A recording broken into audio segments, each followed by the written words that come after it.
Welcome back to Precious Metals with Leif. I'm your host, Leif.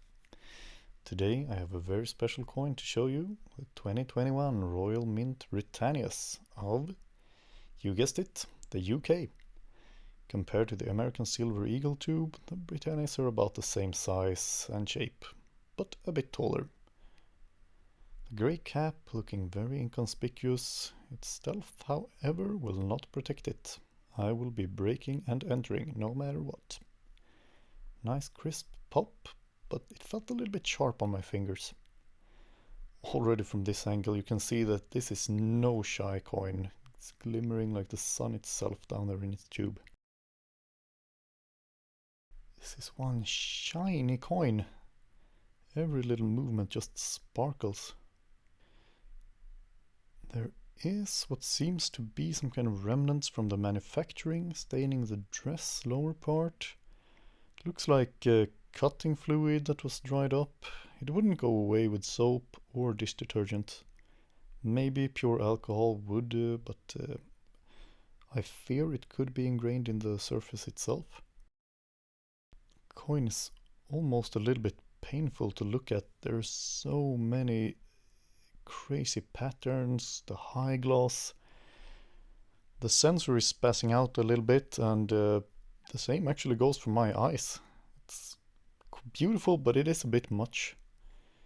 If I were to make some kind of analogy, this would be like Canadian silver maples, but on steroids.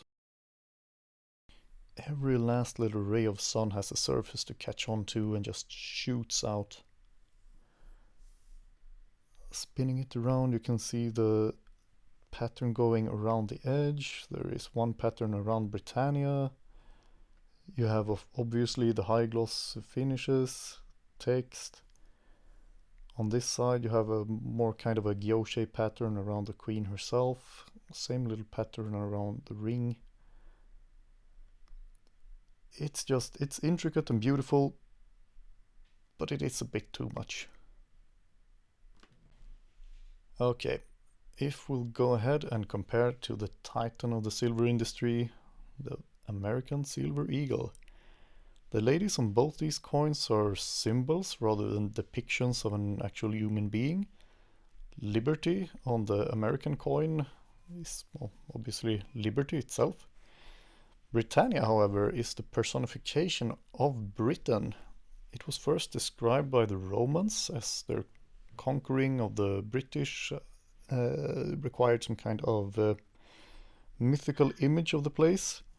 The region was personified as a goddess armed with a trident and a shield. When the Romans packed up and left, a couple of hundred years later, about 200, the symbol still stood strong. So maybe you shouldn't give your conquered nations two cool symbols to gather around. I mean, they kind of sparked patriotism in what's essentially a subdued enemy.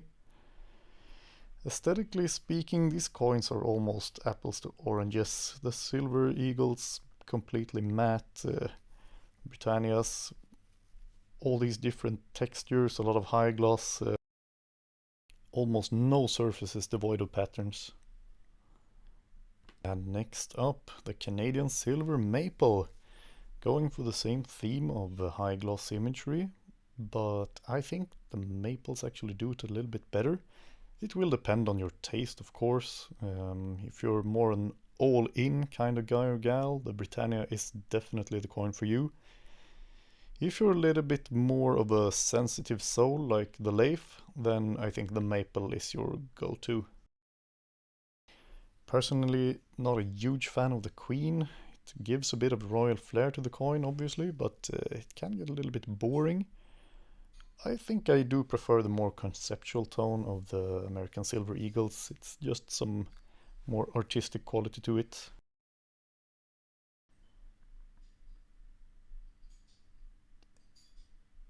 Even here they are surrounded in patterns, but obviously the Britannias is a little bit more hard on the eyes. For a third comparison we have the silver Krugerrands of the South African Mint. Kruger and the English Queen giving each other some death stare. Anything else would be remarkable, as he spent his life waging war against the British in Africa. Obviously a lot more subdued tone with the all matte finish versus the British, which combine both patterns and high gloss. South Africans utilizing neither. Tail sides though are both beautifully finished to completely separate aesthetics, obviously. This is a nice gentle little herbivore versus an armed to the teeth and armored warrior goddess ready to cut down Romans and eat shepherd's pie. Rumor has it she is all out of shepherd's pie. Even here, obviously the Krugerrands are a lot easier on the eyes. This would absolutely depend on what kind of person you are. I think the Britannias are very cool, but it is a bit much. It really is.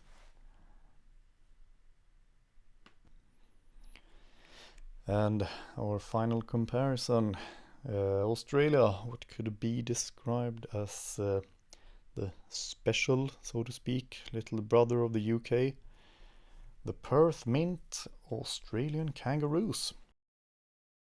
Their family ties couldn't be more clear, both go for the almost uncomfortable amount of detail, bunch of different patterns and finishes.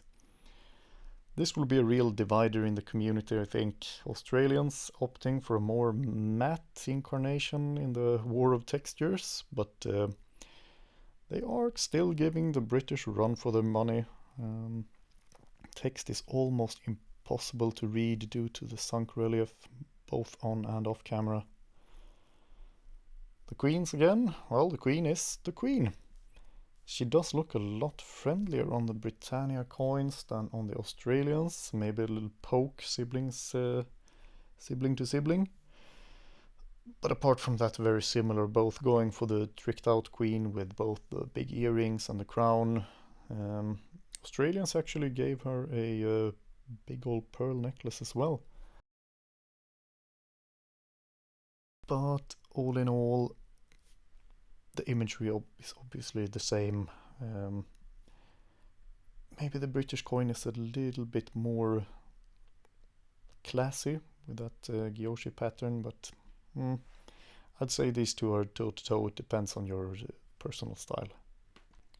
If we're gonna end this with a final look on Britannias just by themselves, no comparisons, you just have to love that little trident seal down to the left of her dress.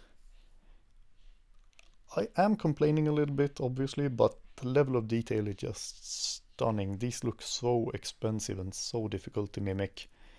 I'm wondering if this almost obscene level of detail could be more a countermeasure to forgery than just driven by aesthetics themselves.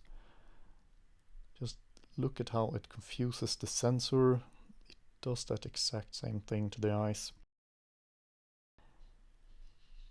The Queen. The border between the high gloss of her face and the pattern, super crisp.